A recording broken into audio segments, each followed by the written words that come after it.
pessoal, boa noite. Queria fazer uma apresentação pessoal rapidinha. Eu sou o Edson, eu sou um dos coordenadores de design da Mobile. Mobile, né? Só para ressaltar, para as pessoas falam não ouvirem. Mas muita pessoa não sabe mesmo. Eu estou aqui hoje com o Marcel. O Marcel é um dos nossos UI designers. Vai falar um pouquinho sobre o Play Kids, que é um dos nossos cases de maior sucesso, não sei se vocês já conhecem. Mas falando rapidamente sobre a Mobile. A Mobile hoje é uma empresa focada em facilitar a vida das pessoas através de serviços e produtos para smartphone. Então, a gente é uma empresa totalmente focada no mobile. Hoje a gente tem diversos produtos, esses produtos são focados, por exemplo, em termos de distribuição de conteúdo, em termos de entretenimento, tem algumas coisas educacionais, a gente tem tipo de delivery de comida, a gente tem uma empresa de logística também. Tudo isso funciona através de plataformas mobile. Então, o móvel hoje, para vocês terem uma ideia da dimensão, a gente tem aproximadamente uns 700 colaboradores que estão espalhados em 11 escritórios em 6 países diferentes. Tá? Então, a gente hoje vai falar, assim, a gente vai ser assim, bem objetivo de falar um pouco um estudo de caso sobre o Play Kids, que é um produto mobile que a gente desenvolveu, e todo o aprendizado que a gente teve ao fazer isso. Talvez vocês não saibam, mas a Mobile tem uma história, ela começou a aparecer mais recentemente na mídia, mas ela tem uma história longa, tem mais de 15 anos na verdade. E até então ela não focava em trabalhos para smartphone, ela não tinha aplicativo, ela foi focada em trabalhos com SMS, com operadores e tudo mais. Então só recentemente ela começou a trabalhar com isso. E o Play Kids foi um caso que retrata bastante como que a gente penou, como a gente teve que enfrentar vários desafios, aprender muita coisa para conseguir desenvolver o produto e fazer ele de sucesso. Tá? Espero que essas experiências sirvam para vocês de alguma forma. A gente vai falar hoje um pouquinho, falar sobre o Play Kids, sobre o produto em si, contar um pouco da história por trás, o que a gente está projetando para frente para ele e abrir para algumas questões. Sobre o Play Kids, falando rapidamente, ele é um produto que hoje ele está nas plataformas mobile, então tablet e smartphone, tanto é essa Android. Ele foi um produto que nasceu para ajudar os pais a inserir o filho no mundo digital, então uma inserção das crianças no mundo digital. Então hoje ele tem um conteúdo híbrido, que é dividido entre conteúdo educacional e conteúdo de entretenimento. E a ideia sempre é facilitar e ajudar o pai, estreitar o relacionamento do pai usando a tecnologia e ajudar no desenvolvimento da criança de alguma maneira. Então, a gente tem alguns números sobre o que a gente tem. A gente tem um conteúdo de vinhos, a gente tem mais de 200 séries licenciadas, com os principais desenhos voltados para crianças. São mais de 2.000 episódios, tem mais de 10 jogos educacionais, tem uma parte só de livros digitais para as crianças. Tem um vagãozinho ali, tem uma área que é só de canção de caminhar, e a gente tem muitas brincadeiras espalhadas ao longo da interface. Tá? Então, só alguns números rápidos. Hoje o Play Kids é distribuído em mais de 100 países, ele está em 16 línguas. Em 26 países a gente tem um conteúdo local, ou seja, a gente procura ir nos países e licenciar conteúdos específicos daquele país para distribuir para as crianças daquele país. Então isso inclui Estados Unidos, Grã-Bretanha, Brasil, Austrália e China. Ele está com aproximadamente 11 milhões de downloads hoje nas lojas. E ele é o top one, quer dizer, o app mais rentável nas lojas em diversos países do mundo. Tá? Inclusive, e aí inclui Austrália, Brasil, França, México, etc. Esse aqui é só um exemplo do tipo de conteúdo que a gente distribui hoje no Play Kids. A gente consegue licenciar os principais desenhos que a gente tem no mundo aí. Aqui é um pouco dos reviews que a gente tem nas lojas. As pessoas elas gostam bastante do aplicativo, usam bastante, a gente tem bastante feedback positivo sobre isso. E a gente percebe realmente a dimensão que o Play Kids tomou quando diversas outras empresas começam a usar o nome Play Kids para colocar nos produtos delas. Então, Play Kids 1.0, Play Kids. E a gente vê outros players do mercado focando nesse mundo de kids com interfaces que lembram vagamente o que o Play Kids faz. Então, assim, a gente percebe que realmente ele cresceu bastante, foi até um pouco além do que a gente tinha imaginado que poderia ser. Mas como que o Play Kids surgiu, né? Qual que é a história por trás dele? Ele já surgiu assim, a gente sabia o que ia fazer e já foi maravilhoso? Não foi, na verdade, foi bem complicado. A gente tem que voltar um pouco de tempo atrás, tem que voltar uns 2, 3 anos atrás. A Mobile estava querendo entrar nesse mercado de smartphones, de aplicativos, que até então não conhecia. E ela começou a testar vários produtos diferentes, começou a fazer várias coisas diferentes. E a gente foi desenvolvendo diversos produtos, vendo se eles tinham um fit de mercado. O Ziwi, por exemplo, foi um produto que era focado em vídeo. A gente tinha uma noção naquela época de que vídeo era um conteúdo super quente, que a gente queria de alguma forma trabalhar com ele. E aí a gente pensou, vamos fazer um produto focado em vídeo. O Ziwi é o resultado de diversas interações nesse sentido, e era um player social, na verdade, de vídeos. Ele pegava o conteúdo do YouTube e distribuía de uma maneira mais social. vocês tenham um pouquinho da interface dele. A interface até que não estava ruim, na real, ele estava bem bonitinho. Na época acho que nem tinha sido lançado o iOS 7, mas a gente já estava seguindo uma coisa mais flash e tudo mais. E na verdade, o Silvio, a gente tinha montado uma equipe, se fechou dentro de uma móvel, montou uma equipe de 20, 30 pessoas, era uma aposta da móvel mesmo. Montou uma equipe com 20, 30 pessoas e ficou lá focado desenvolvendo produto. Ele não era só mobile na época, ele tinha uma plataforma web também, ele tinha outras plataformas, era para funcionar em diversos lugares. E como era um produto realmente até relativamente complexo, a gente ficou lá tipo 1 ano desenvolvendo esse produto, fechado lá desenvolvendo e lançando no mercado. E o Ziwi foi super importante para a gente na história da Mobile, porque, e para o PlayKids, na verdade, que veio depois, ele mostrou como a gente não deveria desenvolver o produto. Foi um fracasso total. Não deu certo, a gente não teve usuários, a gente não tinha retenção, não tinha nada. E aí a gente percebeu que tipo, tinha desperdiçado o tempo de 30 pessoas trabalhando naquele produto, 1 ano, muita grana, sorte que a Mobile tinha dinheiro para investir nisso. E a gente resolveu fazer as coisas um pouco diferente. Mas como resultado disso, surgiram algumas coisas interessantes. A gente quebrou o app em diversos apps menores, a gente focou em conteúdos específicos, então a gente pensou, vamos fazer um conteúdo focado em humor, vamos fazer um conteúdo focado em funk, até funk, vamos fazer um conteúdo focado em, sei lá, tinha outras coisas, samba, várias coisas. E a gente lançou isso no mercado. Então, por exemplo, esse aqui, que foi um dos produtos derivados, a gente chamava de Canal Kids. O Canal Kids foi um MVP que a gente fez. A gente pegou uma parte dessa equipe, pegou tipo 2, 3 pessoas, desenvolveu em menos de uma semana o aplicativo e colocou na loja. Ele era isso aqui. Vocês podem ver essa primeira tela, era a interface dele, era basicamente isso. Ele era um feed ali, era um scrollzão de desenhos infantis. E aí tem o botão de assinar para as pessoas assinarem e ter acesso ao conteúdo. A gente fez um pouco de mídia, colocou alguns banners em Facebook, em alguns lugares, divulgou. E a gente percebeu que todos esses produtos que a gente tinha testado, esse é o que tinha mais pessoas interessadas em comprar. Então várias pessoas estavam interessadas em assinar esse produto. E a gente tinha os números para mostrar isso. Então isso validou uma ideia para a gente de maneira muito mais rápida, muito mais prática, muito mais linda, na verdade. Então a gente tinha um produto super simples, e o produto desse jeito, tosquíssimo do jeito que ele era, as pessoas estavam interessadas em assinar. Então a gente viu que tinha um mercado. Só que obviamente a gente falou assim, bom, agora a gente sabe que tem um mercado, tem pessoas interessadas em assinar esse tipo de conteúdo. A gente sabia que no Brasil, na época, não tinha pessoas apostando em conteúdo para crianças. O conteúdo de licenciar vídeos para adultos era muito mais caro na época. Então assim, a gente percebeu que tinha uma oportunidade ali. Aí, realmente, na época, ninguém estava apostando sério nessa parte de entretenimento para criança do mobile. Aí o que a gente fez falou, bom, beleza, a gente consegue fazer isso, só que a gente quer, não é essa experiência que a gente quer passar para os nossos usuários, é uma experiência muito mais consistente, muito mais interessante e muito mais, assim, imersiva. E aí o que a gente fez foi montar uma equipe pequena, na verdade, uma equipe que tinha 6, 7 pessoas, eu acho, na época, entre desenvolvedores, um cara de produto, ilustradores, designers, e a gente começou a desenvolver o que seria com equipes. Para conseguir fazer isso, o nosso foco era assim, bom, a gente precisa fazer uma experiência que realmente interessa as crianças. A gente precisa entender como as crianças se entretêm, como elas veem o mundo e tentar trazer isso para essa experiência. Então a gente trouxe o Alex Leão, que eu não sei se todo mundo conhece, mas o Alex é um ilustrador muito bom, ele foi um dos criadores da Galinha Pintadinha. A gente trouxe ele para o time pela experiência que ele tinha. A gente também já tinha o Everaldo Coelho, vocês já devem conhecer, que é o diretor de UX lá da Mobile. Ele tem um background de psicologia, ajudou muito também para a gente entender um pouco esse universo de crianças e a gente começou a trabalhar em cima do que seria o PlayKids de fato. Aí aqui eu queria mostrar um pouquinho de... Foi um trabalho árduo também, mas foi muito mais direcionado, muito mais claro o que a gente queria fazer. E mostrar um pouquinho de todas essas interações que a gente fez em termos de sketches para chegar nesse resultado.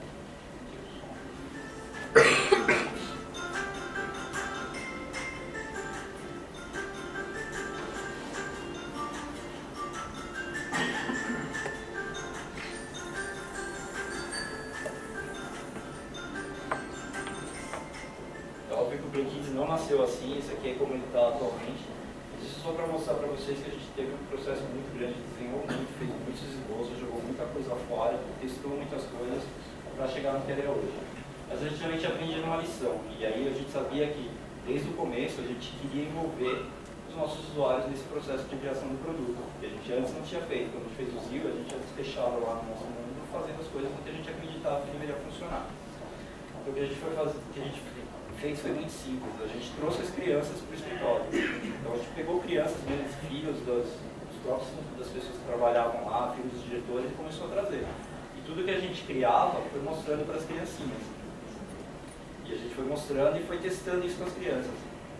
E aí foi o que a gente teve o principal ensinamento, que era a empatia. A gente precisava ter empatia dos nossos usuários para conseguir realmente fazer um produto relevante. A gente queria trazer isso, a gente só conseguia fazer isso trazendo eles e envolvendo eles nessa concepção. E aí, o que resulta disso, essa aqui é a primeira interface, o primeiro desenho da interface, que seria o que viria a ser o Play Kids, que foi feito pelo Alex. Ainda vocês veem lá o login, chamava Canal Kids, nem era Play Kids o nome do produto. Mas desde o começo a gente já sabia algumas coisas, porque a gente tinha feito muitas pesquisas em relação às crianças, a gente já sabia os testes e a gente já sabia algumas coisas. Então o legal disso é que assim, muitas das decisões dessa interface final, muitas das decisões que a gente tomou de design foram baseadas nesses testes que a gente fez. Então, por exemplo, o raio desse mundo que a gente desenhou, ele na verdade a gente pega uma medida média da distância entre o cotovelo e a mão da criança quando ela está usando um tablet. Uma criança mais ou menos de 2 anos de idade que a gente estava projetando a interface. A gente sabia também que as crianças nessa faixa etária, que eram crianças pequenas, a gente estava projetando entre 0 a 5 anos, obviamente 0 a 5 anos, elas não têm esses movimentos, a coordenação motora super desenvolvida, então elas não conseguem tocar em pontos específicos da interface, não conseguem fazer movimentos muito precisos. Por isso que a gente optou por fazer esse treino, a gente queria que ela fizesse uns movimentos maiores para navegar dentro da interface.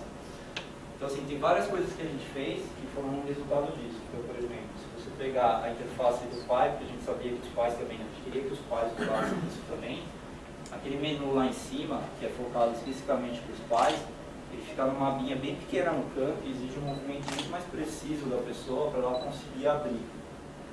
Porque a gente não queria que as crianças entrassem naquele menu, as crianças tinham que ficar na interface. E aí, óbvio, assim, tem outras proteções que você coloca quando a criança, quando alguém clica nesse menu, em algum daquele item do menu, que é o que a gente chama de parental control, parental gate, que é uma tela que alguém precisa inserir algum adulto, precisa inserir alguma coisa, fazer uma alteração para falar, eu sou um adulto. Ou seja, digitar um número, uma sequência numérica, fazer uma conta.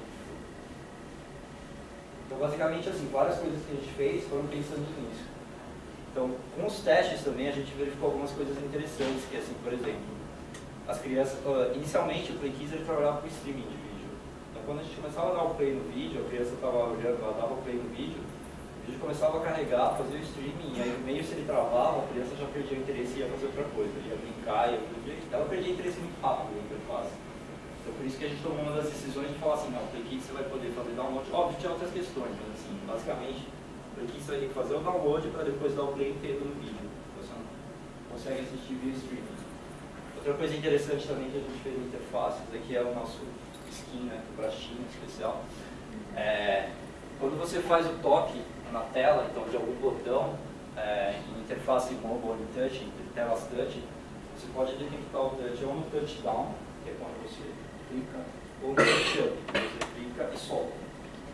Inicialmente o que a gente tinha feito a detecção da ação do botão, da interação com o botão era no touch up. Então quando a criança clicava e soltava, a gente disparava a ação. Só que nos testes que a gente fez de usabilidade, a gente percebeu que a criança não conseguia fazer isso. Ela é muito pequena, ela não tem essa coordenação. O que ela fazia, ou ela tocava e ficava segurando ali internamente, nunca acontecia nada, ou ela tocava e deslizava o dedo pela interface. Então ela não fazia esse movimento super preciso que a gente consegue fazer. Ela clicava e fazia assim. Você já perdia esse touch. Então a gente mudou para detectar o botão de touch no touchdown, em vez de ser o touch up.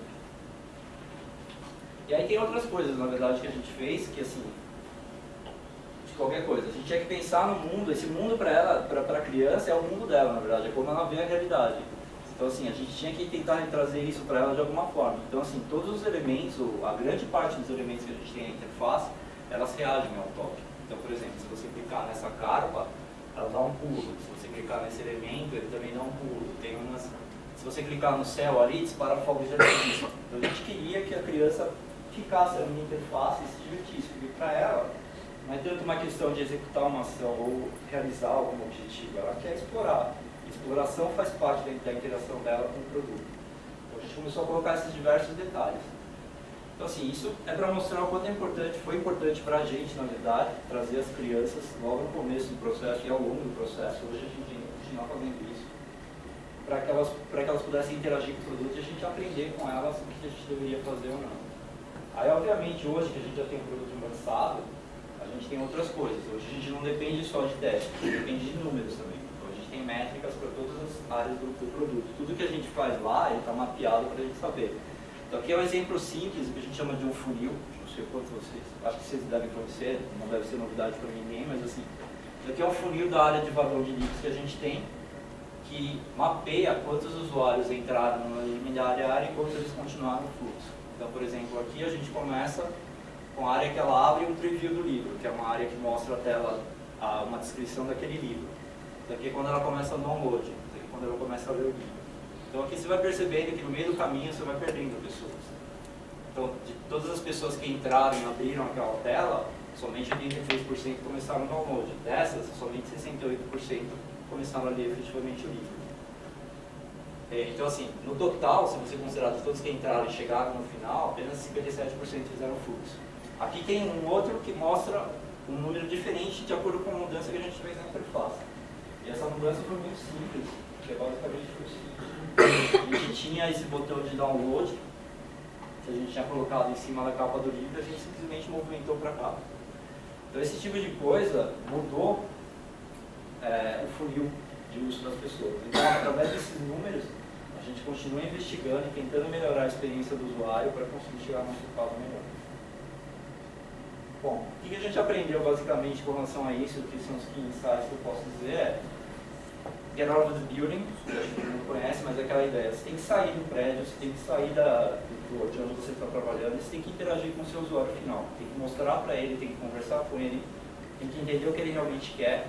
Criança é bem mais difícil, na verdade, mas você tem que começar a conversar com as pessoas.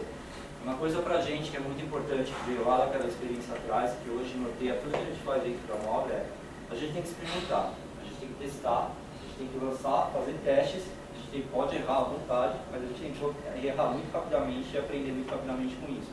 E foi o que a gente fez. A gente errou muito no meio do caminho, mas tudo que a gente errou, a gente absorveu e continuou fazendo, continuou a aderir e começou a melhorar o processo. O que eu quero dizer com isso, por exemplo, é que teve um momento, quando a gente começou bem pequeno, na verdade. A gente não estava pensando em expandir globalmente o produto, atingir muitas pessoas. Então, as animações que a gente fazia na interface eram animações usando o PNG, era quadro a quadro, na verdade. Para tudo bitmap, para tudo imagem, quadro a quadro que a gente fazia. Só que chegou um ponto que o Freakies cresceu tanto que a gente tinha que escalar o produto. E o código que a gente tinha, as animações que a gente tinha, não suportavam aquilo mais. Então, o que a gente fez? A gente jogou 60% do código fora e reescreveu tudo. Escreveu tudo, trocou o tipo de animação, fez animação vetorial, tudo que era necessário fazer. Mas isso foi naquele momento, porque naquele momento precisava fazer isso. Não fazia sentido a gente prever tudo isso, já construir uma estrutura de servidor, uma estrutura enorme, pensando que o Freakies ia ser enorme, gigantesco lá na frente, porque a gente não sabia se ia fazer sucesso ou não. A gente tinha que testar, então a gente colocou o produto com o mínimo que ele podia funcionar. Quando chegou a hora, a gente pensou em instalar. Que era a hora certa de fazer isso. Então, só para ir rapidamente, não vai dar tempo de falar. Esses resultados que a gente obteve isso de maneira muito rápida, assim, a gente tem 10 milhões de cases já aplicados no Freakies. Isso em tempos de uso corresponde a mais de 5 mil anos de uso no app em 2014, 18 milhões de livros lidos em 2014. Essas atividades que são as brincadeiras, as crianças já aplicaram mais de 450 milhões de vezes. A questão dos vídeos, na verdade, eu passei, mas assim, são 500 milhões de vídeos assistidos em 2014. E o que pra gente realmente é importante é isso, que é o Freakies está gerando 25 segundos de sorrisos por segundo dessas crianças. Tem pela frente, em relação ao Freakies, o que a gente imagina é assim: como eu falei, o produto nasceu para ser não substituto da relação pai e filho, é para realmente ajudar o pai a se relacionar com seus filhos, ajudar no desenvolvimento dessas crianças. E a gente tem uma área agora que a gente criou de Customer Happiness, que é de atendimento ao consumidor, que está justamente ali para ouvir tudo que os usuários têm para falar. E a gente ouve muitas histórias das pessoas, elas escrevem muito, na verdade. Elas contam muitas histórias, inclusive são histórias algumas até emocionantes, assim, tristes, na verdade, que envolvem crianças com algum tipo de deficiência, crianças que faleceram já e gostavam muito do Freakies. E a gente percebe que a gente tem uma responsabilidade muito grande com o produto nesse relacionamento. E é por isso que a gente está começando a desenvolver uma série de produtos agora para estreitar ainda mais e ajudar isso, ajudar o pai, os pais a criar os filhos, a desenvolver os filhos de alguma forma. Então, por exemplo, a gente tem um vagão da família, que é um vagão onde as crianças podem interagir com os pais, podem colocar fotos da família ali e tudo mais.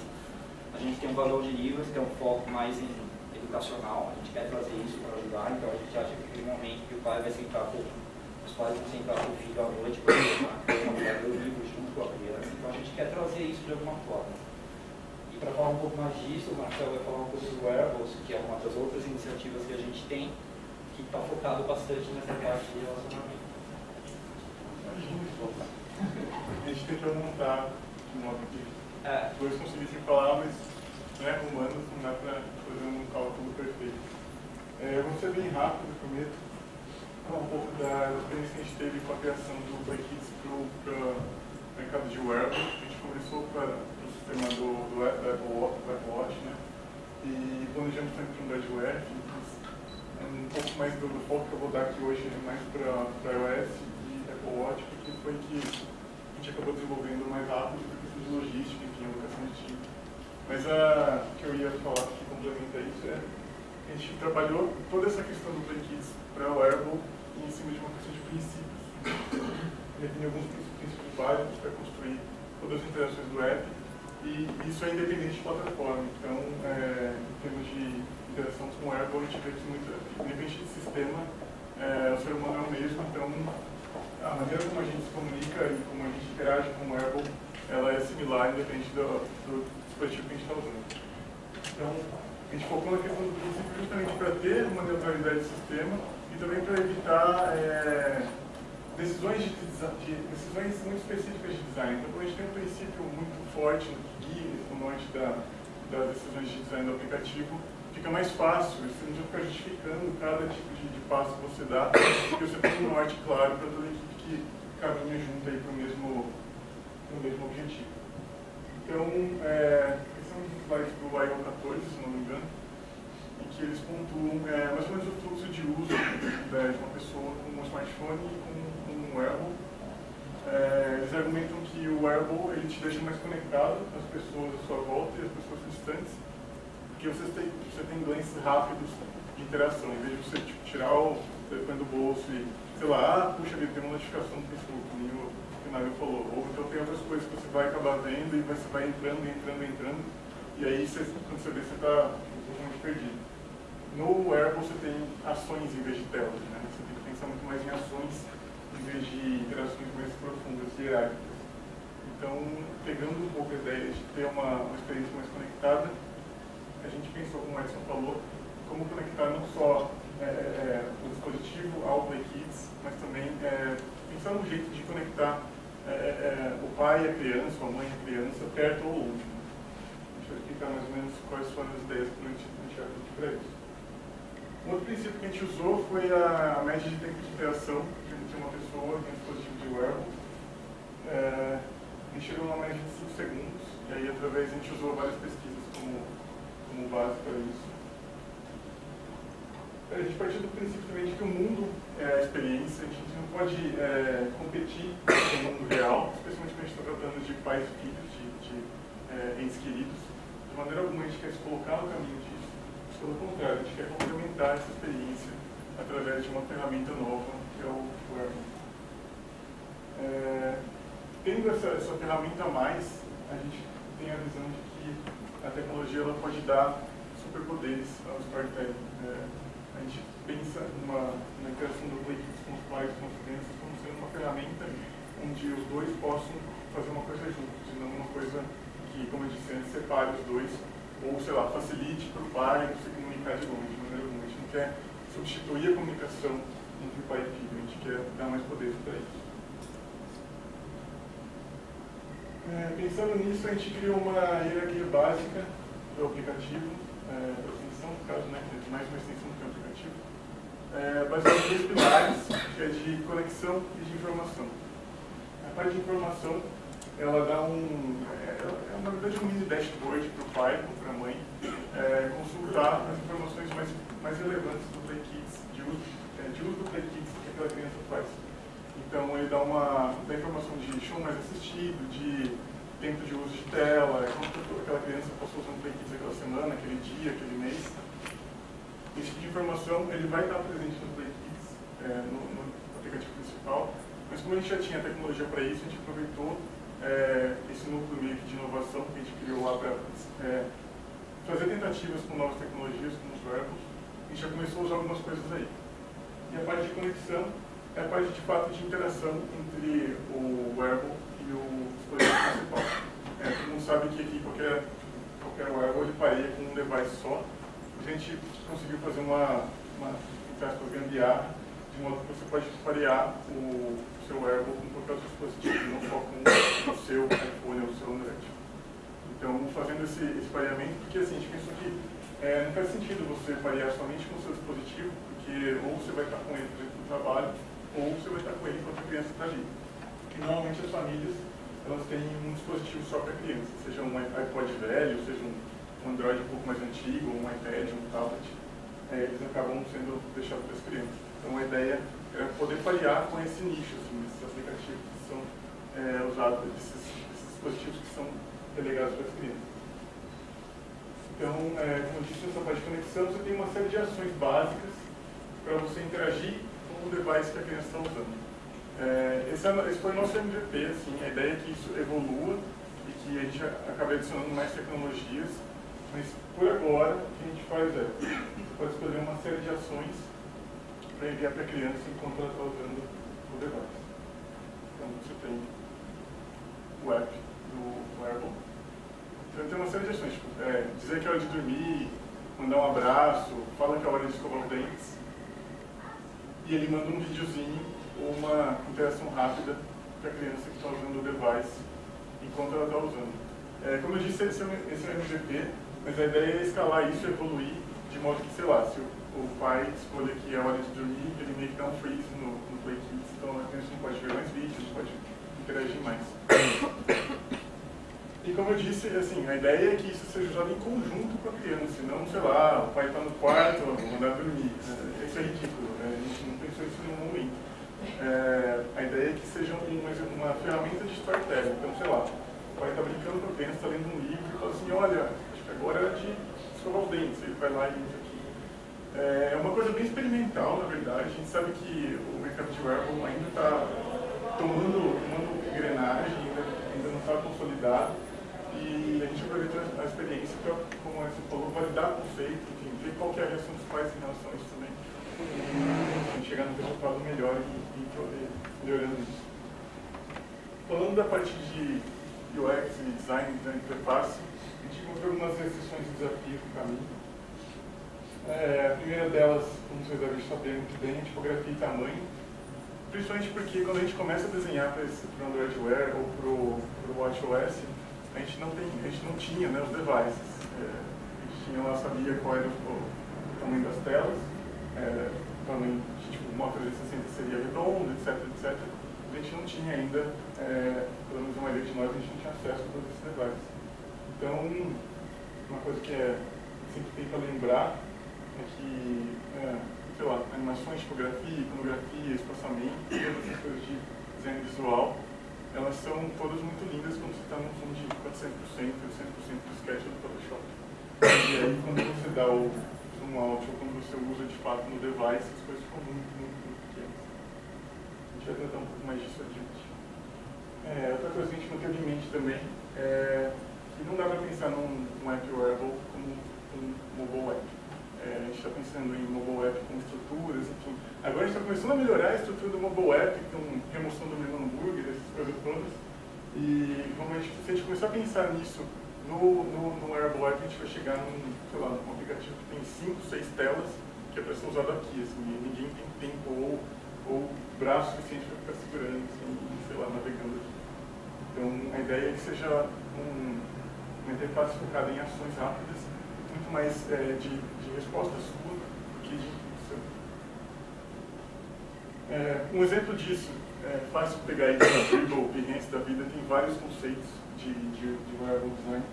E esse é um exemplo claro de uma notificação que ela não segue as guidelines do Android Wear, e ela pensa no estilo MobileC, que é aquela hierarquia de fontes, que ok, pode funcionar muito bem numa tela de um smartphone, mas aí se você vai usar no seu braço, não sei se nem dá para todo mundo ver aí, mas é a notificação de de uma série que vai começar e que a informação mais importante para você ver num glance, assim, numa olhada rápida, ela é a que está na menor fonte possível, com opacidade diminuída, a menor da hierarquia, e é o que a pessoa mais queria saber. Ela não quer saber o nome da série, ela já sabe quais séries ela acompanha.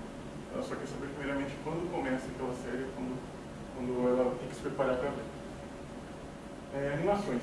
A gente vê as animações em mockups, em conceitos, etc., mas na prática é o bom e velho sequência de PNG que resolve o problema. Tanto no Android Wear como no WatchOS, eles são bastante dependentes da sequência de PNG. O Android Wear tem muito mais facilidade de animação, mas ainda assim, nos nossos testes, a gente não conseguiu um resultado tão fluido quanto a sequência de PNGs. Esse é um exemplo de uma sequência. A gente chegou a fazer todos, a gente fez vários testes de FPS, a gente começou fazendo 24, depois 29, depois a gente foi para 60. E o que a gente fez é assim, é claro que se você fizer todas as animações de 60 FPS, você vai ter uma série de PNGs, você vai ter um pacote muito grande de aplicativo. Então, o que a gente fez? A gente pegou as principais animações que a gente queria que fossem mais fluidas, que são as principais, as mais preeminentes, e fez em 60. E todas as outras do app, como aquelas animações do mascotinho do Luke escovando os dentes ou coisa assim, a gente fez em 24, porque eram menos frames. Então, a gente conseguiu balancear bem a questão do tamanho. Esse aqui é um exemplo real da animação em 60 FPS, só usando a sequência de PNGs. Então, fica bem fluido. Uma coisa legal para pontuar sobre as animações é que elas têm que ser perceptíveis e visíveis, né? A gente tem ainda mais agora que a gente está na época do motion, né? Que agora o morfismo foi embora, a gente começou a usar mais o motion, agora com o material design com várias transições legais, a gente tem mais tendência a brincar mais com isso, a experimentar mais com isso. A gente tem que sempre lembrar no Arbol que a maioria das vezes o nosso dedo vai estar em cima, e vai cobrir a maior parte da tela. Então não adianta nada você fazer aquela estrelinha de favorito do Twitter toda bonitinha assim, seu dedo vai estar em cima. Não dá pra sentir. Você acaba desperdiçando recurso e tal, porque, como todo mundo sabe, tem bastante loading time nos wearables. Então, não dá pra ficar brincando muito com isso. Finalizando, indo para a parte final, algumas dicas e experiências que a gente teve. Claro que todo mundo aqui deve saber disso, não sabe saber. Mas o mockup sempre engana. Já engana no mobile, né? Mas engana ainda mais no Apple, porque a gente está acostumado com uma proporção. A gente tem uma percepção sensorial muito acostumada ao nosso tamanho de tela de smartphone, e a gente acaba cometendo o erro de usar a mesma hierarquia, o mesmo tamanho de tipografia no wearable, perdão. Então, por isso que é sempre bom ler as guidelines de design, mas assim, dar uma revisada nisso. Esse aqui é um exemplo no simulador à direita e no Photoshop à esquerda. A gente tentou corrigir esse alinhamento cravando a linha, a gente não conseguiu. Eu não sou desenvolvedor, então não sei até quanto isso foi por questão de tempo, etc. Mas ainda assim é sempre bom considerar, especialmente em tela pequena, a gente não tem espaço para desperdiçar com coisas mais desnecessárias. Esse aqui é um exemplo de uma animação do Android Studio que a gente fez para o Wear, um teste na verdade, que no simulador estava rodando uma belezinha, uma animação nativa, a gente não usou frames, sequência de PNGs nem nada, mas ainda assim, quando a gente passou para o device, ficou engasgado. Então é sempre legal não contar sobre alguma coisa, enfim, testar e ver qual é o denominador comum aí que pode melhorar isso. Para quem é designer, conhecer o campo de Pisa, eu coloquei um screenshot do Xcode, que foi o que eu estive mais envolvido, mas é muito importante para o design estar envolvido, isso aí tanto para mobile quanto para wearable, estar envolvido, ou ao menos saber o que ele está fazendo, ao menos saber o que o developer vai fazer com aquilo. Aliás, é até errado, assim, eu estou tentando me corrigir em falar developer, porque o designer e o engenheiro são developers, né? Está todo mundo junto desenvolvendo um aplicativo, não é só o developer. É a responsabilidade do designer também saber no que ele está visando. No começo pode ser um pouco confuso, eu pelo menos fiquei, quando eu tentei abrir o Xcode, etc. Mas vale a pena. Eu acho que para a gente que é designer amplia bastante que a gente, a visão que a gente tem de um aplicativo, até onde ele vai chegar, até onde a gente pode fazer. E ao mesmo tempo eu já ouvi argumentos falando assim, mas limita, porque daí você vê quais são os limites, aí você não consegue ser criativo. Eu concordo com esse argumento, mas eu acho que dá para chegar no meio termo aí, você consegue ter a disciplina mental de saber a hora que você pode, tipo, empurrar um pouquinho, até porque você não sabe tudo, né? Às vezes os developers lá estão escondendo o jogo e consegue fazer as coisas. Considere e espere loading time, como eu falei no começo, a gente tem bastante disso. Não dá para tratar, né, voltando no ponto ali que eu disse antes, não dá para tratar um wearable app como se fosse um mobile app. Não dá para pensar na mesma estrutura de navegação sem contar com os loading times. E, enfim, eu tenho um tweet assim, que você usa mais os wearables, assim, e um cara falando, tipo, o tweet dele foi assim, tipo, acabou de comprar, não lembro qual foi o device, ele falou assim, ok, meu braço já está doendo. Então, a primeira leva de apps eram todos pensados em navegações e estrutura de navegação do mobile. Então, é quase um porte. Igual você faz a tablet hoje em dia, que você estica tudo, que não deve fazer, no Airbus as pessoas diminuíam tudo e mantinham a mesma navegação, e aí ficava cansativo pra caramba. Assim. E, como eu disse, o loading time é essencial. Se a gente for ver uma maioria de reclamações do Apple Watch e de outros tipos de devices wearable, eles são todos relacionados a loading time. E pra gente, assim, a visão do PlayKids, da equipe do PlayKids, eu não sou especificamente do PlayKids, eu trabalho numa área horizontal, trabalho com inovação metamóvel, mas a ideia que sempre motivou o desenvolvimento da ferramenta para o wearable do PlayKids é que é uma ferramenta.